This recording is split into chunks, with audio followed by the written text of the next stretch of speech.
우리 옆에 분 인사합시다. 새해 복 많이 받으십시오. 제가 이제 우리 농담 삼아 우리 그 목사님들에게 제가 인사를 했어요. 새해는 우리 목사님들 옥복을 많이 받으십시오라고 그랬습니다. 복을 받긴 복을 받아야 되는데 뭘 받으라고요? 옥도 같이 받아라. 옥이라는 게 건강이 좋은 거거든요. 그래서 복도 있지만 복 중에 최고의 복은 건강의 복이다 라고 사람들은 얘기하길래 옥복을 받아라 그랬더니 너나 받아라 그러더라고요. 그래서 오늘 이제 새해가 됐고 새해 첫 번째를 맞이하는 금요 기도회 말씀을 통해서 함께 은혜를 나누자 하는 것은 붙드시는 하나님, 붙드시는 하나님에 대해서 우리의 말씀을 함께 생각을 하려고 합니다. 여러분, 우리가 이 땅에 살아가면서 바로 누군가를 내가 붙들고 살아갈 수도 있고 또 누군가에 의해서 내가 붙들림 바 되는 삶을 살아가게 되어 있습니다. 내가 붙들고 있든지 내가 붙들리든지 이 둘 중에 하나를 우리가 살고 있고 어떤 때는 내가 붙들기도 하고 붙들림 받기도 하고 이렇게 살아갑니다. 그런데 누군가 사람들로부터 내가 붙들든지 사람들로부터 내가 붙들림을 받든지 거기는 언제나 어느 때나 완전하지는 않습니다. 늘 불완전하다라고 하는 겁니다. 그렇기 때문에 사람과 사람의 관계 속에는 절대로 여러분 믿음의 대상이 아니라는 거예요. 오직 믿음의 대상은 누구예요? 하나님입니다. 그렇기 때문에 목사도 믿음의 대상이 될 수 없고요. 여러분 장로님도 믿음의 대상이 될 수도 없고 우리가 주변에 가장 가까운 사람이 믿음이 좋다라고 여겨지는 사람이고 신실하다고 생각하는 사람일지라도 믿음의 대상으로 볼 수 있는 것은 아닙니다. 우리 모든 인간과 인간의 관계는 믿음의 대상으로 보는 게 아니라 허물 많지만 또 부족한 면도 많이 있지만 인간과 인간의 대상으로 보는 것은 사랑의 대상으로 봐야 되는 겁니다. 그럼 믿음의 대상은 누구를 보는 거예요? 하나님을 보는 겁니다. 그럴 때 완전한 그런 하나님의 변화가 우리의 삶 속에서 열매를 얻게 된다라고 하는 것을 우리가 보게 된다라고 하는 거죠. 근데 우리가 이제 2018년도가 이제 들어서면서 여러분 한 해를 새롭게 시작하는 가운데 벌써 이제 일주일이 지났습니다. 일주일이 지나면서 그리고 앞으로 남아있는 우리 미래를 내 힘으로 내 혼자 내 능력으로 살아가기는 너무나도 버거운 그런 인생의 발자취입니다. 우리를 기다리고 있는 여러 가지 장애 요인들이 진을 쳐 있고요. 우리 믿음에 온전하게 믿음 생활을 할 수 있도록 우리를 정말 자유롭게 자유로운 환경으로 우리가 만들어진 것이 우리 앞에 만들어진 것이 아닙니다. 그렇기 때문에 언제든지 우리는 믿음을 지킨다라는 것은 너무나도 힘들고 어려운 시대가 가면 갈수록 더 과중된다라는 것을 우리가 보게 되고요. 그 다음에 말세에 내가 믿음을 보겠느냐라고 하는 것처럼 정말 어떤 사람이 진짜 믿음의 사람인지 어떤 사람이 정말 가짜의 믿음인지 어떤 사람이 진짜 지도자인지 어떤 사람이 정말 진실한 지도자인지 실질적으로 볼 때 분별하기 어려울 만큼 영적으로 상당히 혼탁한다라는 것은 이미 주님께서 예견된 사실이라고 하는 것이죠. 그렇기 때문에 예수님께서 하시는 말씀이 뭐라고 말했습니까? 말세 내가 뭘 보겠느냐라고요. 믿음을 보겠느냐. 그만큼 주님께로부터 가치 있는 믿음의 사람들이 점점 축소되고 이제는 좀 위선과 그다음에 외식으로 점철되어 있는 포장된 그리스도인은 무늬만 그리스도인이지 내면적으로는 그리스도인이 아닌 삶을 살아가는 사람들이 많이 있을 거다라고 하는 것이죠.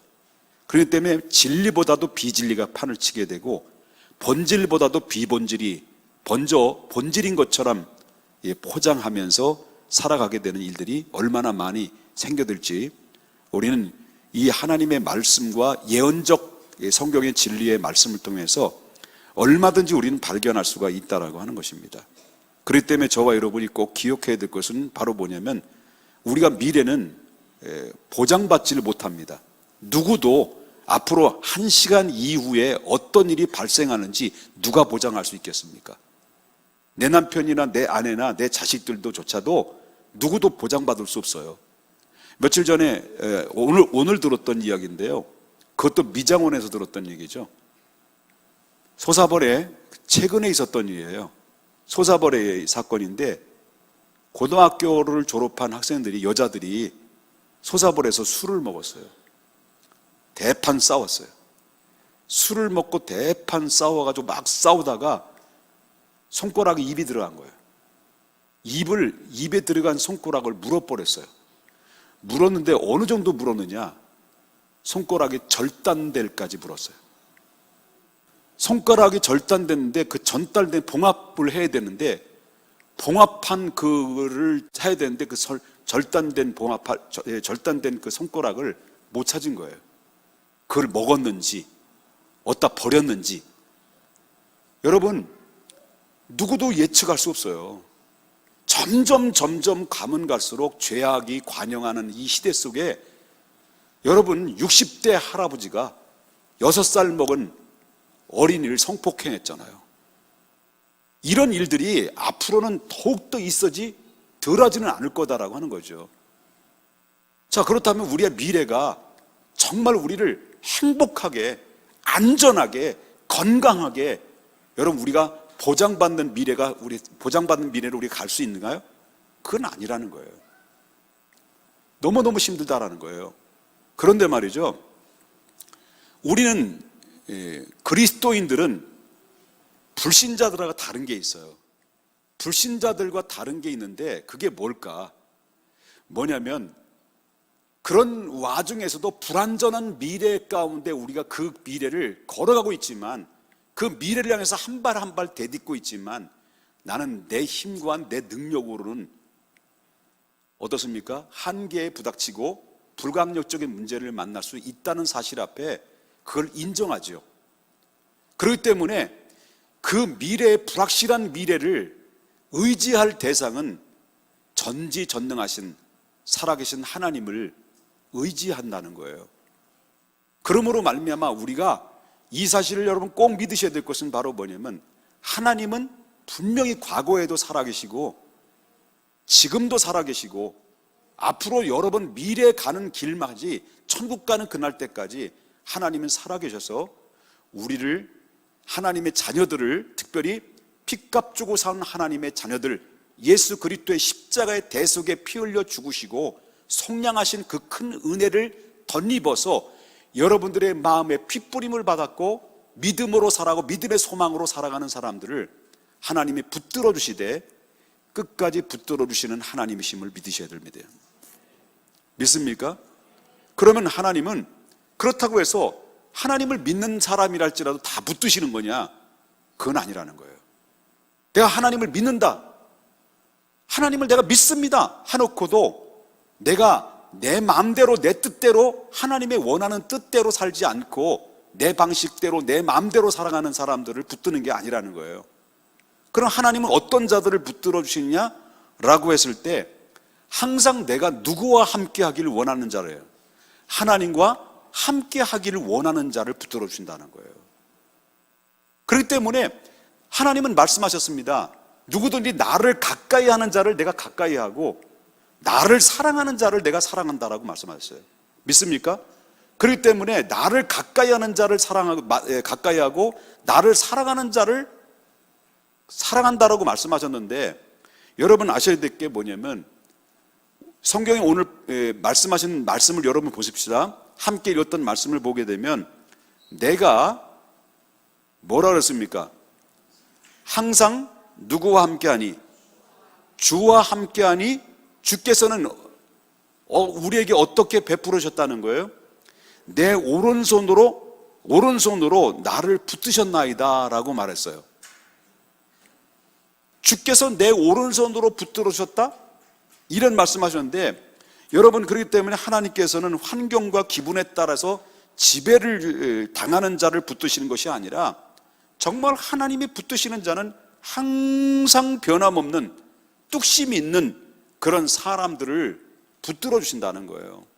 믿음이 요랬다 저랬다 뒤집어졌다 엎어졌다 이런 사람들을 붙드시는 게 아니라, 정말 일관성 있게 꾸준히 편하게 하나님을 의지하고 하나님을 붙드는데, 여러분 일관성 있게 하나님을 의지하고 붙드는 사람들은 때로는 시험도 들 수도 있고 넘어질 수도 있지만, 내 마음의 한 복판에 요동하지 않고 살아계신 하나님을 끝까지 붙들고 끝까지 신뢰하고 끝까지 의지하려고 하는 사람, 이런 사람들을 하나님 붙드신다는 거예요.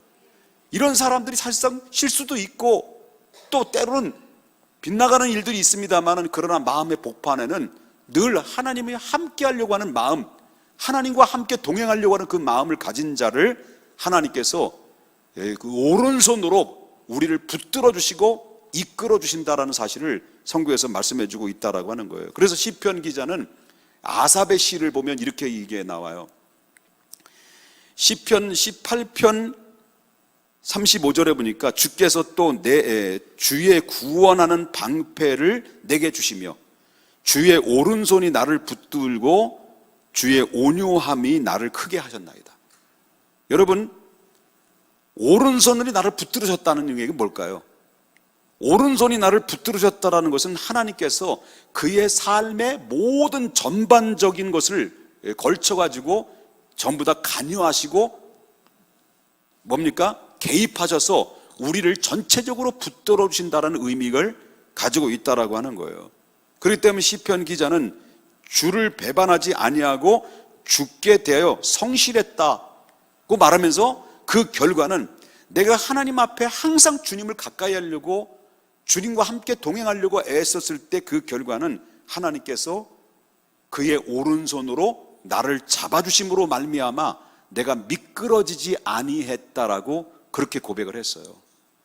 사랑하는 여러분, 나는 과연 오늘 정말 하나님이 나에게 의로운 오른손으로 나를 지금까지 붙들어 와셨느냐? 여러분, 지금까지 내가 오기까지는 하나님의 의로운 손으로 나를 붙들어셔서 내가 여기까지 왔느냐? 여러분, 이런 고백이 정말 있느냐라는 거예요. 저는 너무 많은 경험을 했어요. 하나님이 나를 붙들으시는 것을, 나를 그냥 떠받쳐 주시는 것을 느낄 정도로 하나님이 나는 너무 많은 것을 붙들으셨어요. 말로 다 할 수 없어요. 이건 밤새도록 이야기를 해라도 하나님이 나를 어떻게 붙들어 주시는지를 나는 이야기할 수 있을 만큼 너무 반증거리가 많아요. 그런데 우리가 신앙생활하면서 우리는 늘 그리스도인은 이 체험을 해야 된다는 거예요. 하나님이 나를 항상 주님의 당신의 오른손에 올려주셔서 나를 이끌어 가신다는 것을 체험하고 느끼고 경험하는 것이 이게 정상적인 믿음의 생활이라는 거예요. 어떤 자가 하나님이 붙들으실까요? 아까도 말했지만 항상 주님을 붙들려고 하는 자, 항상 주님을 바라보려고 하는 자, 항상 내 마음 복판에 주님을 의식하려고 하는 사람, 이런 사람들을 하나님이 들어쓰시고 붙들으신다. 여러분, 2018년도에는 여러분들이 하나님의 마음과 내 마음이 합해지려고 하는 마음, 유기적인 관계, 소통해지려고 하는 마음으로 여러분 하나님 앞에 올려드리면, 여러분 2018년도에는 어쩌면 우리가 불안한 미래가 있다 할지라도 하나님께서는 시험 당해도 감당치 못할 시험을 주시지 않고 시험 당할 즈음에도 하나님이 피할 길을 주시는 놀라운 기회를 하나님이 주실 거라는 사실을 믿으셔야 될 줄 믿습니다. 믿습니까? 그 다음에 우리는 하나님이 어떤 자를 붙드시느냐 할 때 우리는 늘 염려에 살아가요. 늘 염려합니다. 뭐 사람 때문에 염려하고, 건강 때문에 염려하고, 또 자녀들 때문에 염려하고, 그리고 또 가정 안에서의 또 염려가 있고, 직장 안에서 염려가 있고, 경제적인 염려가 있고, 또 사람의 이런 관계 속에서 좋지 않는 관계 때문에 염려가 있고, 혹시 내가 뭐 잘못해서 그런 건지, 아니면 저 사람이 너무 미워 등등 여러 가지 얽히고 설켜 있는 이 문제 때문에 우리는 염려에 늘 눌려 있는 삶을 살아갈 때가 많이 있어요.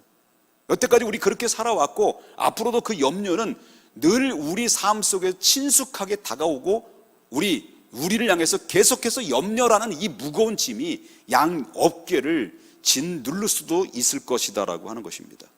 그런데 주님은 이렇게 말합니다.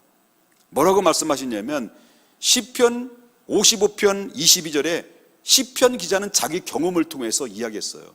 자기 경험을 통해서 하나님이 이렇게 했더니 하나님이 나에게 이런 은혜를 주셨는데, 그게 바로 뭐냐면 내 짐을 누구에게 맡기라는 거예요. 여호와께 맡겨. 여호와께 맡겨라고 그랬어요. 그 다음에 뭐라고 나와요? 맡겨 버리라고 그랬습니다. 교회 와가지고 하나님 자식을 주님께 맡깁니다. 하나님 남편을 주님께 맡깁니다. 아내를 주님께 맡깁니다. 내 경제적인 문제를 주님께 맡깁니다. 건강을 맡깁니다. 하나님 앞에 맡긴다고 막 기도하고 막 눈물을 흘리고, 그리고 하나님 앞에 감사하고 가다가 집 교회 문 밖에 나가면요 다시 싸들고 나가는 거예요. 다시 자녀도 문제도 싸들고 보따리 다 싸가지고 다시 수고하고 무거운 짐을 가지고 나가는 거예요. 성경은 말하죠. 맡겨버리라고 그랬습니다. 잊어버리라고 그랬습니다. 그런데 맡겨버리고 잊어버렸는데 어느 순간에 그 맡겨지고 이 맡겨버리는 것이 어느 순간에 문제가 해결되는 것이죠. 누가 함께하기 때문에? 하나님이 함께하시기 때문이었습니다. 그래서 내 짐을 여호와께 맡겨버리라. 너를 붙드시고 의인의 요동함을 영영히 허락하지 아니하시리로다. 누가? 하나님이. 우리의 짐을 맡겨버리면 하나님이 우리를 어떻게 한다는 거예요? 붙드신다는 거예요. 그리고 우리가 요동하지 않도록 하나님이 이끄신다라고 그랬어요. 그래서 여러분, 우리가 맡겨야 될 짐이 뭘까? 여러분, 우리가 자꾸 해서 죄송합니다만은 이렇게 얘기한다는 것이, 이런 의식한다는 자체가 문제가 있는 거죠. 2018년을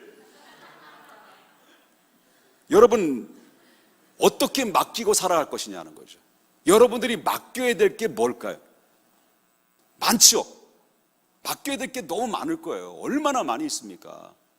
아마 산더미처럼 쌓여있는 이 맡겨야 될 무겁고 수고한 짐들이 얼마나 우리를 짓누를 수 있습니까? 각자 여러분들은 다 다른 짐이 있어요. 저에게도 짐이 있고 여러분들 짐이 있어요. 근데 주님은 말하면 내 짐을 누구에게 맡기라고 그랬습니까? 자식에게 맡기라, 아니면 또 부모에게 맡기라.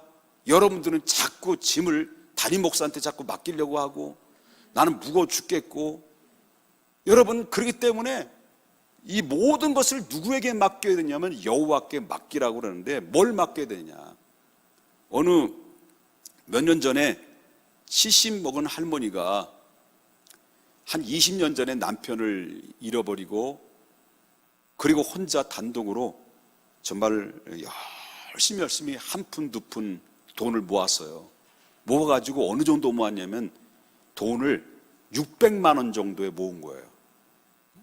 600만 원 정도 모았는데, 그 모은 돈이, 할머니가 혹시 누가 이 내가 모아놓은 돈을 훔쳐갈까 봐 어디를 갈 때도, 외출할 때도 그 600만 원을 보자기에 꼭꼭 사고 머리에 이고 다녔다는 거예요. 머리에 이고 다녔다는 거예요. 그러니까 이 할머니는 역시 날마다 뭘 들고 다니는 거예요? 뭘 미고 다니는 거예요? 돈 뭉치를 메고 다니는 것이 아니라 돌 뭉치를 메고 다니는 것과 마찬가지죠. 그러니까 이 사람에게는 뭐예요? 이게 짐이에요. 그러면 이쯤 되면 할머니에게는 정말 얼마나 마음이 불안했겠냐는 거죠. 이게 기쁨이 되는데 기쁨이 아니라 짐이 돼버리고 말았다는 것을 우리가 보게 된다는 거죠. 그렇기 때문에 오늘날 사람들은 염려와 불안, 이 스트레스, 이 짐으로 나를 짓누르다 보니까 어떻습니까? 내가 무엇을 하는데도 하나님을 바라보는 시선을 놓치게 되고, 하나님께 구해야 될 기도의 영도 막히게 되고, 하나님과 나와의 영적인 소통도 막히게 되다 보니까 형통해야 될 삶을 형통하지 못하게 되고, 문제 해결받고 살아야 될 사람들이 문제를 해결받지 못하고 살아가고, 오히려 더욱더 이 무겁고 수고한 짐들이 염려로 계속 누르다 보니까 더욱더 나를 어떻습니까? 자유함을 잃어버리고 기쁨을 잃어버려 상실된 삶을 살아가는 사람들이 얼마나 많이 있는지 몰라요. 근데 주님께서 뭐라고 그랬습니까? 수고하고 무거운 짐진 자들아 다 내게로 오라. 내가 너희를 쉬게 하리라. 그렇기 때문에 모든 염려를 주께 맡긴다라고 하는 것은 바로 뭐냐면 누구를 신뢰한다는 거예요. 하나님을 신뢰한다는 거예요. 그리고 하나님께 맡기라고 그랬으니 주님 맡깁니다. 여러분 저가 좀 대화를 나눈 이 교회에 나오셔서 한참 은혜를 받으시는 분이 계셔서 항상 좀 이렇게 오셔가지고 좀 대화를 나눈 적이 있어요. 대화를 나눈 적이 있는데 지금 은혜를 받았는데 은혜 받은 것 중에서 내 근래 들어서 가장 좀 많은 변화가 임한 것이 뭐냐면 옛날에는 모든 것이 예민하고 모든 것이 걱정이고 근심이고 아직도 이루어지지도 않은 것을 가지고 미리 땡겨가지고 이거 이루어진 것도 아니에요. 앞으로 1년 있어야 돼, 1년 후에 있어야 될 일까지 막 미리 땡겨가지고 고민하고 염려하고 예민한 반응을 하셨다는 거예요. 근데 주님의 은혜를 알고 은혜를 받고 내가 주님을 향해서 마음을 드리고 주님과 영적인 소통합이 이루어지다 보니까 그런 것이 싹 사라졌다는 거예요. 왠지 내가 뭔가 크게 불이 떨어져 가지고 이 사도 바울처럼 불이 떨어져 눈이 멀던가, 벼락을 맞아 가지고 쭈쭈 빠빠랄라 하면서 이렇게 했던 것이 아닌데 그냥 와서 하나님의 말씀 듣고 은혜 받고 그리고 감동을 받고 그 말씀이 깨달아지고 그러다 보니까 점점 시간 보니까 내 자신도 모르게 그렇게 예민했던 근심과 걱정으로 가득했던 내 삶이 왠지 모르게 편안한 우이 있고 그 다음에 모든 염려가 사라지면서 모든 것이 주님 앞에 평안해지고 그리고 마음의 여유를 찾았다는 거죠. 문제는 과거의 문제나 지금의 문제는 똑같은 문제인데 과거에는 그 문제 때문에 막 어려워하고 힘들어했는데 지금 똑같은 문제는 달라진 건 없는데 그런데 거기에 따라서 내가 짐이 내려지게 되다 보니까 그 안에서 자유함을 얻었다라고 이런 고백을 하시더라고요. 이게 바로 뭐냐면 맡기는 훈련이에요. 이런 훈련을 통해서 내가 자유함을 얻는 그런 믿음 안에서 삶을 살아가는 것이 여러분은 우리가 얼마나 많은 행복함을 주는지 모릅니다. 옆에 얼굴 보세요. 좀 맡겼나 안 맡겼나 판단을 해봤어요. 맡겼나? 옆에 분 인사합시다. 맡겼어요? 네? 여러분 지금 지고 있는 여러분의 짐이 무엇일까요? 스스로 그 짐을 짊어지고 해결해 보려고 노력하지 않는지를 한번 생각해 봐야 되고요. 그래서 시편 55편 22절에 내 짐을 여호와께 맡겨 버려라. 너를 붙드시고 의인의 요동함을 영영이 어떻습니까? 허락하지 아니하시리라. 이 말씀을 붙잡아야 될 줄 믿어요. 마지막 세 번째, 하나님 어떤 자를 붙드시느냐? 첫 번째는 하나님은 어떤 자를 붙드신다고 그랬어요? 예? 아까도 말했지만 항상 주와 함께 하는 자. 그 다음에 두 번째는 모든 염려를 주께 맡겨버리는 자. 마지막 세 번째입니다. 설교 일찍 끝날 겁니다. 굉장히 좋아하시네요. 근데 이 설교 마지막 그 대지가 길어요. 자, 세 번째는 바로 뭐냐면 하나님이 누구와 함께 하기를 원할까요? 하나님 누구를 붙들기를 원할까요? 내가 이런 사람 붙들까요? 주님이 하는 사람 붙잡을까요? 그래요. 하나님 붙드시는 자는요 다른 게 없습니다. 겸손한 자를 붙들으셔요. 여러분 시편 147편의 6절을 보니까 뭐라고 나와요? 여호와께서는 누구를 붙들어 주신다고요? 겸손한 자를 붙드시고 악인은 땅에 엎드러뜨립니다. 이게 무슨 땅은 업어치기 한다는 거죠. 악인들은 업어치기, 비껴치기, 안다리 걸기, 후려치기, 뒤집기. 여러분 4년간 미국에는 남북전쟁이 일어났죠. 남북전쟁을 통해서 북군이 승리를 거뒀어요. 거기에 승리를 거두기까지는 두 사람이 그때 당시에 영웅이 있었어요. 하나는 링컨이라는 대통령하고 하나는 바로 스토 부인이라는 분이 있습니다. 스토 부인. 한 사람은 북군의 지도자고 한 사람은 노예 해방을 위해서 싸웠던 사람이에요. 그런데 다른 한 사람은 톰 아저씨 오두막이라는 글을 써가지고요, 작품을 통해서 바로 인간의 평등을 주장하고 인간의 평등에 대해서 많은 사람들이 어필하는데 큰 기여를 한 사람이에요. 이 토스 부인이라는 사람이. 결국 이 두 사람이 만났어요. 전쟁이 끝난 다음에 만나가지고 링컨 대통령이 토스 부인에게 정말 토스 부인 맞습니까? 뜻밖이네요. 제가 생각했던 토스 부인은 그 평상시에 쓴 그 내용들을, 소설을 읽어볼 때는 그 토스 부인 저자가 아마 이 용모가 굉장히 강인한 줄 알았는데 실질적으로 얼굴 보니까 너무 부드럽네요. 그렇다는 거예요. 그래가지고 사실은 그 토스 부인이 그 이야기를 듣고 링컨에게 뭐라고 말하냐면, 사실은 그 소설을 쓴 사람은 제가 아닙니다. 노예 제도를 보고 그것을 노여워하셨던 하나님이 쓰신 것입니다. 나는 그냥 도구에 불과했습니다. 라고 했습니다. 그런데 이제 토스 부인이 또 이제 말했습니다. 누구에게? 링컨에게. 카카의 모습을 제가 상상한 것을 볼 때 상상한 거는 다르게 보였습니다. 카카의 얼굴은 정말 내가 무서운 줄 알았는데 정말 이외로 인자한 표정이었습니다.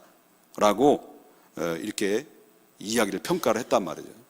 그때 사실상 이 아브라함 링컨도 합니다. 이건 싸움은 내가 자신에서 싸운 게 아니라 저는 작은 도구에 불과한 것이고 하나님이 다 하신 것입니다. 이 두 사람은 둘이 놀고 있는 거예요. 뭐를 놀고 있는 거예요? 겸손의 극치를 가지고 놀고 있는 거예요.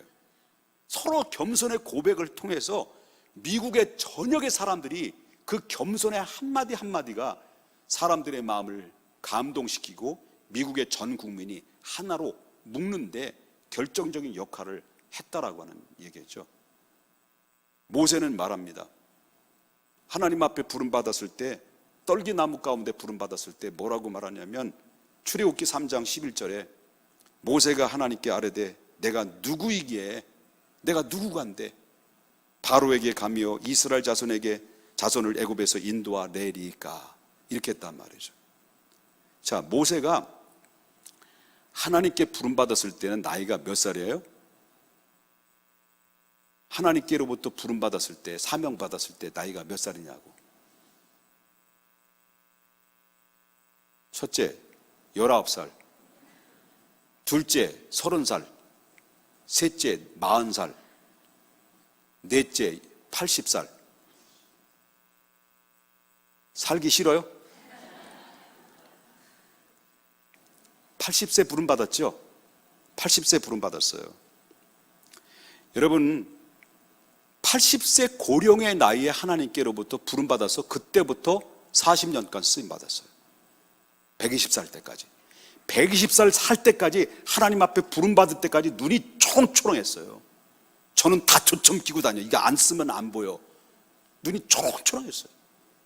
눈이 흐려지지 않았다고 그랬어요. 여러분, 하나님께서 모세의 입에서 내가 누구간데 바로에게 가며 내가 누구간데 이스라엘 백성들을 애굽에서 인도해낼 수 있겠습니까? 여러분, 그 대답을, 모세의 입에서 그 대답이 나올 때까지 하나님은 몇십 년 동안 기다린 거냐면 40년 동안 기다린 거예요. 40년 동안. 굉장히 중요한, 여기에 문제가, 중요한 키워드 있어요. 여러분, 모세는요, 나이 40살 될 때까지만 해도요, 대단했어요. 혈기가 엄청난 혈기예요. 여러분, 자기 민족주의자이기 때문에 자기는 이제 그 애굽의 바로의 공주의 아들로 양자로 들어갔지만 자기는 민족을 애굽에서 해방시켜야 됐다, 자기가 해방시킨다라고 이렇게 했단 말이에요. 내가 이 민족을 해방시키겠다고 해가지고 결국 애굽 사람 때려서 죽여가지고 결국 40년 동안 피신 생활한 사람이 이 사람이에요. 그러니까 나이가 40살 때니까 혈기왕성해가지고요, 내가 이 민족을 해방하겠다고 이렇게 했던 사람이, 교만했던 사람이 모세예요. 그런데 모세가 미디안 광야에서 혈기가 다 죽어가요. 나는 아무것도 할 수 없고 나는 정말로 부족한 존재이며, 이런 단계까지 잘 기다려서 하나님이 딱 불렀을 때, 아버지, 내가 누구간데 바로에게 갈 수 있겠습니까? 내가 누구간데 이스라엘 애굽에서 그들을 인도할 수 있겠습니까? 나 같은 부족한 것이 뭔데 어떻게 할 수 있겠습니까? 이런 대답이 몇 년 동안 기다리냐면 40년 동안 기다린 거예요. 하나님은 얼마든지 40세에 부름받았어요. 쓸 수 있어요. 하나님은 얼마든지 젊었을 때 하나님이 불러 쓸 수 있었어요. 그런데 하나님께서는 언제까지 기다리느냐? 그의 입에서 내가 누구간데 그 말이 나올 때까지 기다린 거예요. 이건 뭐냐? 하나님이 쓰시려고 하는 사람은 어떤 사람입니까? 겸손한 자를 쓰시려는 거예요. 믿습니까? 만약에 그때 내가 만약 하나님 부름받았다면, 모세가 만약에 40세 부름받았다면, 내가 가겠습니다. 내가 이스라엘 백성들을 인도하겠습니다. 내가 바로에 가가지고 단판 지겠습니다. 여러분, 이게 얼마나 교만한 겁니까? 여러분, 교회를 선택하면서 사람들이 이야기를 해요. 주고받으면서 이야기를 해요. 저도 가끔마다 이런 소리를 듣죠. 오해는 하지 마십시오. 우리 교회 성도님들한테 대하는 얘기는 아닙니다. 내가 개척교회를 간다는 거예요. 내가 다른 어떤 교회를 가서 내가 그 개척교회를 일으켜 세우겠다. 내가 그 교회를 부흥시키겠다. 그래서 나는 그 교회를 도우러 간다. 뭐 이렇게 한다는 거예요.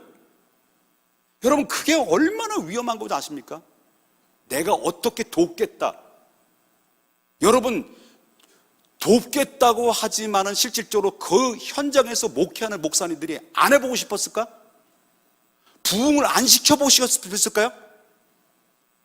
열심히 하는데도 안 되는 거예요. 쉽지 않은 거예요.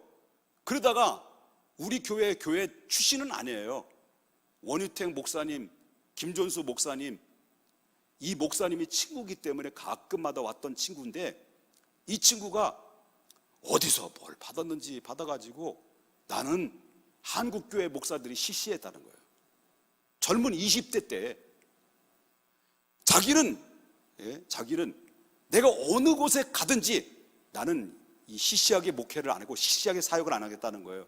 자기는 세계 부흥사가 돼가지고 세계 방방곡곡 돌아다니면서 많은 영혼들을 살려내겠다는 거예요. 그러다 지금 죽었어요. 스스로 죽었어요. 그 교만한 입이 결국 어떻습니까? 스스로 무너지게 되는 바벨탑이 되겠다는 거예요. 이게 하나님 앞에, 하나님, 내가 누구간데라는 말이 나와야 되는데, 내가 할 수 있습니다. 내가 얼마든지 할 수 있습니다. 내가 모든 교회를 돕겠습니다. 목사님을 돕겠습니다. 돕는 거 좋아요. 이게 잘못된 거 아닙니다. 그런데 내가 어떻게 할 수 있다라고 하는 이 잘못된 교만은요, 결국 나를 스스로 넘어뜨리게 만드는 요인이 되는 거예요. 여러분, 모세는 어떻습니까? 내가 너와 함께 가마, 내가 너와 붙들어주마. 그때까지 모세는 겸손했어요. 하나님은 겸손한 자를 들어 쓰시는 거예요. 내가가 아니래요. 이렇게 고백해야죠. 부족하지만, 연약하지만 주님이 나를 붙들어 주신다면, 주님이 나를 쓰신다면, 주님이 나를 도구로 사용하신다면, 내가 부족하지만 주님 그 길을 가겠습니다. 이거 해야 돼요. 이게 정상이에요. 그런데 그게 아니면, 여러분, 모세가 40년 걸렸어요. 이 말 나오기까지는. 40년 전에 그러지 않았어요. 우리는 내가 무엇을 교회에서 내가 부흥시키겠다. 이건 내가 부흥을 시키겠다. 내가 어떻게 부흥을 시켜요? 주님이 하실 때 가능할 때는 가능한 거지. 절대 여러분 그런 생각, 이 교만한 거 깨지지 않으면, 절대 이 문제가 깨지지 않으면요, 하나님의 축복 못 받습니다.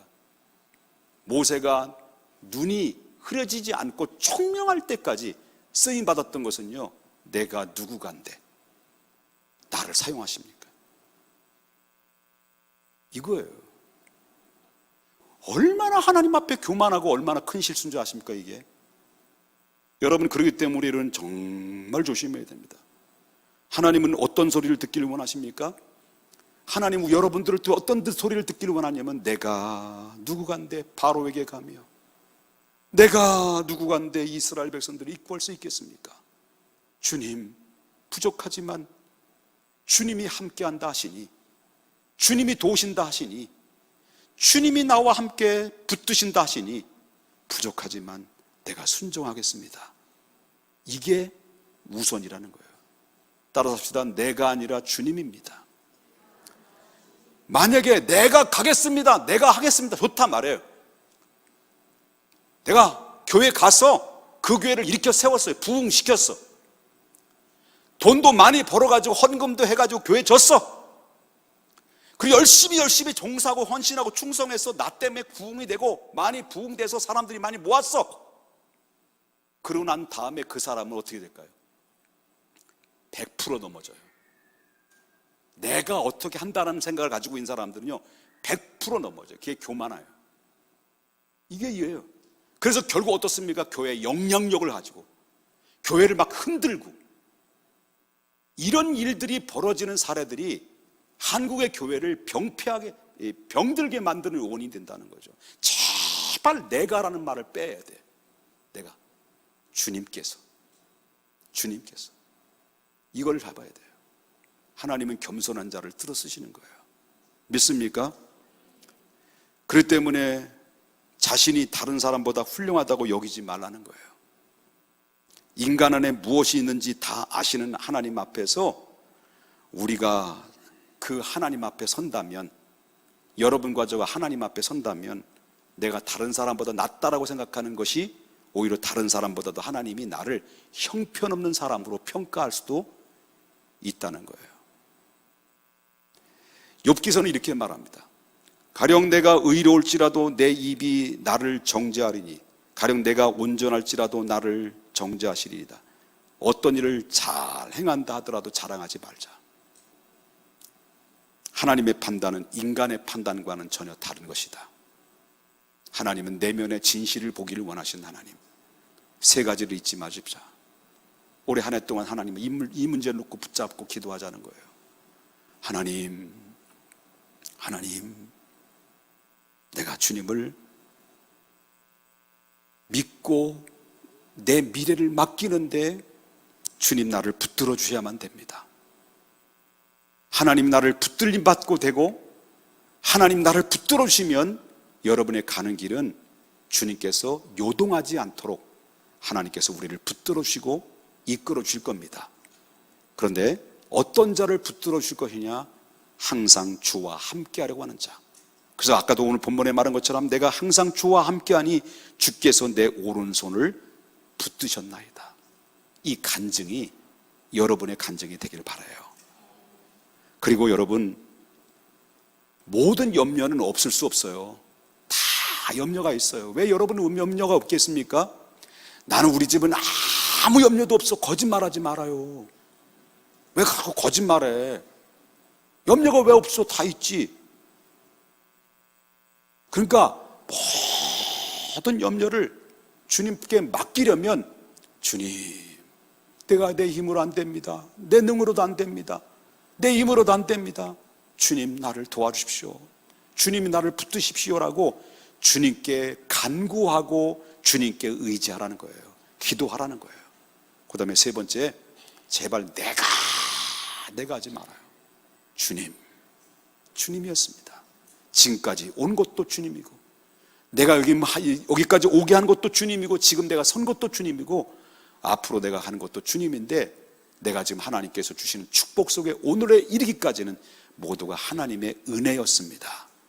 내가 나 된 것은 하나님의 은혜였다라고 고백했던 바울처럼 이 세 가지의 마음판에 늘 새기고 여러분 하나님 앞에 반듯하게 서면 여러분 하나님의 놀랍게 여러분 삶이, 여러분의 가정이, 여러분의 미래가 변화가 되는 역사가 임하게 될 줄 믿습니다.